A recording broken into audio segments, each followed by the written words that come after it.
तेरी राज नैना। अरे राज नैना पति खास नकाम तो पिताजी के नाम राजा श्यामदेव है माँ, और माता जी के नाम है वही सती तिलका। तिलका के शौक से 7 पुत्र और 1 पुत्री पैदा लिया कि मुझसे बड़े भाई के नाम है। अरे ईर सिंह वीर सिंह छटकन बहकन जो बड़े भाई को नाम पता है सुबह इंद्र बलवा। और मेरी माँ शरीर घर में क्या रखे हैं तो वही सती सोना। हाँ दीदी के सुनत बचन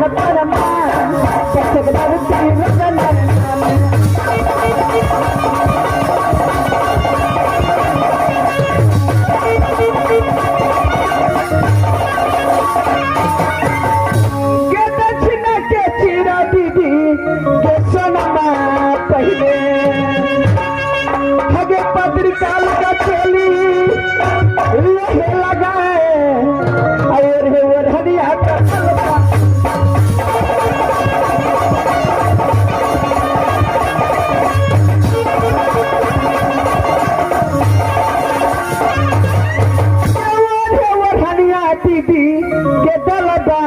दलबई हगेरी सब पर को पल्ला अपाज मनोरंजन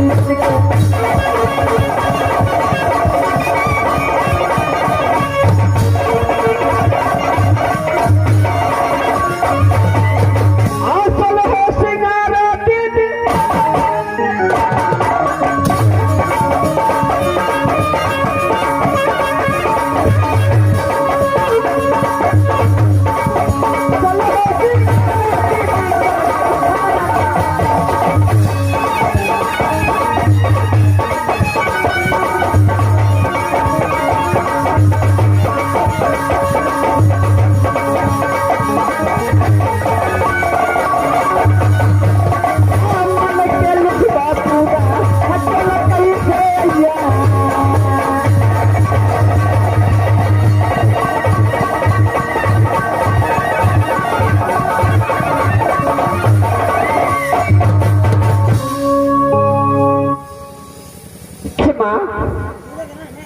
और जिस दिन से मैं राज नैना ने जन्म लिया उसी दिन से माँ दुर्गा को पूजा करती आ रही हूँ कि हे माँ मेरी सासुर कहाँ देना कहीं राज भैपा माँ आप पहनी है सुनबा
पूजा की कि मेरी सासू कहाँ है तो हिराज महता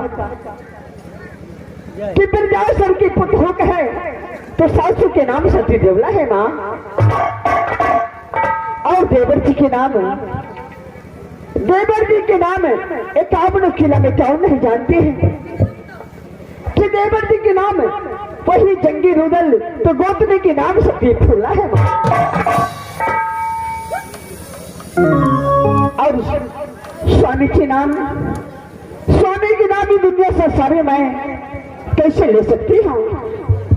परमात्मा, जिस दिन से गोतनी फूला ने राज मोरन से गौना करा करके कहा तो राज भब्बा आया, उस दिन से मैं अपनी बेटी की समान मानती हूँ और गोतनी फूला अपनी माँ को समान मानती है। लेकिन विधाता गोतनी फूला को एक पुत्र दिया जिस पुत्र की नाम इंद्रजीत है, और सती सोना के एक पुत्र दिया जिस पुत्र की नाम इंद्र कुमार है मां। परमात्मा, जिस दिन इंद्र कुमार ने 10 वर्ष का और इंद्रजीत 5 वर्ष का हुआ तो प्रेम की चंडाल देवर्षि ने एडमिशन कहाँ कराया तो ही मधुपुर कॉलेज, और जाते जाते बोल दिया कि देखो बेटा इंद्रजीत, जब तक राज्य मोहब्बत से रुदल नाम में कोई परवाना नहीं आएगा तब तक वापस राज मोहब्बा नहीं आ सकते हैं। अगर बिना परवाना को वापस आ गए तो सर काट के पर्दे में टांग दूंगा।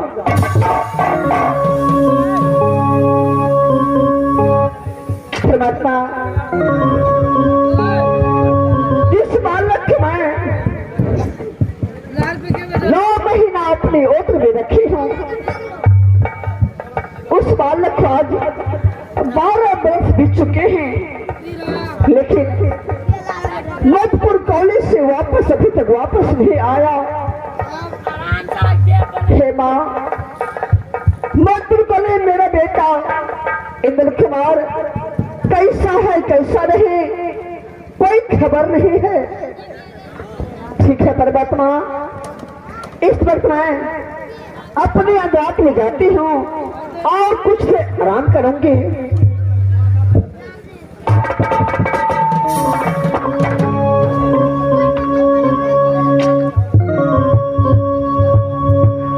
आगे मन सकता है बहिना,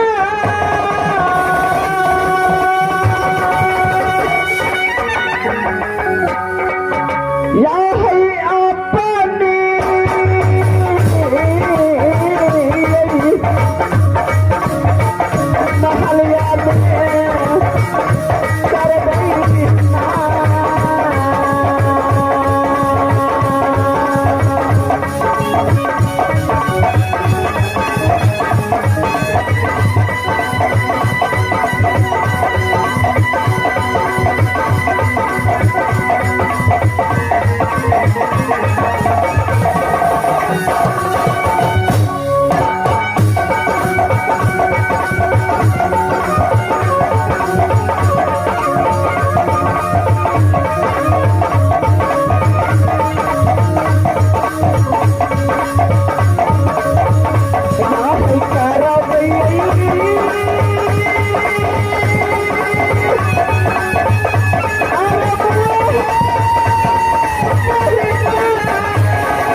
अरे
बस भैया हुराज उड़ियल को बेनी सीना को बेटा कहे अरे गोदी खिलाना हमारा धाको खुद महल से अरे तीन बहन है माहिल सिंह को बड़े बहन रहता है राज मोहब्बत उससे छोटा रहता है राज कलिंगर उससे छोटा है जो घर सिरसा में रहता है घर सिरसा में जो रहता है उस बहन का नाम है